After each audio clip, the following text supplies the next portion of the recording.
Tariq Ramadan is a Swiss Muslim academic, philosopher, and writer. He was born on August 26, 1962 in Geneva, Switzerland to an Egyptian Muslim family. His father, Said Ramadan, was a prominent figure in the Muslim Brotherhood, and was exiled by Jamal Abdel Nasser from Egypt to Switzerland.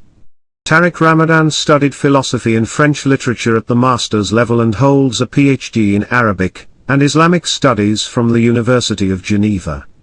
He also wrote a PhD dissertation on Friedrich Nietzsche, entitled Nietzsche as a Historian of Philosophy. Ramadan then studied Islamic jurisprudence at Al-Azhar University in Cairo, Egypt.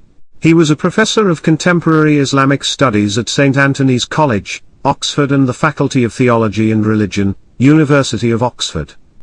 He is a visiting professor at the Université Mundiapolis in Morocco. He is also a senior research fellow at Doshisha University in Japan. Did you like this video?